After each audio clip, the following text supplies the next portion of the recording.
বেশ কয়েকদিন লাইফ সাপোর্টে থাকার পর অবশেষে জীবন যুদ্ধে হার মানলেন জাতীয় চলচ্চিত্র পুরস্কার প্রাপ্ত অভিনেত্রী অঞ্জনা রহমান।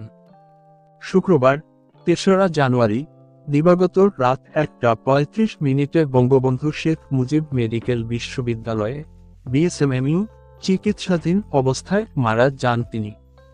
পরের দিন শনিবার এফডিসিতে প্রথম ও চ্যানেল আইয়ের দ্বিতীয় জানাজা শেষে বনানী কবরস্থানে দাফন করা হয়। বাংলাদেশের চলচ্চিত্রের পাশাপাশি আন্তর্জাতিক অঙ্গনেও বেশ সুপরিচিত মুখ ছিলেন। নৃত্যশিল্পী থেকে নায়িকা হয়ে সর্বাধিক যৌথ প্রযোজনা এবং বিদেশি সিনেমায় অভিনয় করা একমাত্র দেশীয় চিত্রনায়িকাও তিনি। বিস্তারিত দেখুন ভিডিওতে।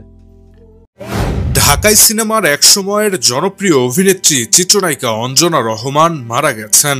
সেই যে ঢাকা শহর এসে আমার আশা পড়াইছে, লাল লাল নীল বাতি দেখা নয়ন জুড়াইছে। এবং ইসলাম ধর্ম গ্রহণ করার পরে নামাজ রোজাও নিয়মিত পালন করেন অঞ্জনা।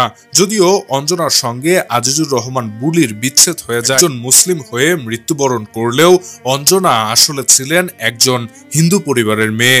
জনসঙ্গত দীর্ঘদিন অসুস্থতাজনিত কারণে শনিবার ৪ঠা জানুয়ারি মৃত্যুবরণ করেন অঞ্জনা রহমান। চ্যানেলকে নিজের নাম পরিবর্তনের ব্যাপারে ২০২৩ সালের অক্টোবরে অঞ্জনা বলেন, আমার বিয়ের পর নামের সঙ্গে রহমান যুক্ত হয়েছে। জানা যায় তার নাম ছিল অঞ্জনা সাহা।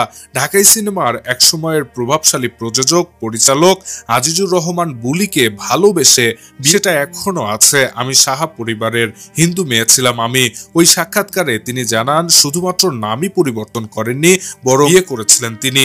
তখন তার নাম পরিবর্তন করে হয়ে যান অঞ্জনা রহমান। দেশের একটি বেসরকারি টেলিভিশন যায়, কিন্তু এরপরেও তিনি ইসলাম ধর্ম পালন করতেন। এই বিষয়ে অঞ্জনা ওই সাক্ষাৎকারে জানিয়েছিলেন, বিয়ে বিচ্ছেদ হয়েছে কিন্তু ইসলাম ধর্ম ছাড়েননি তিনি।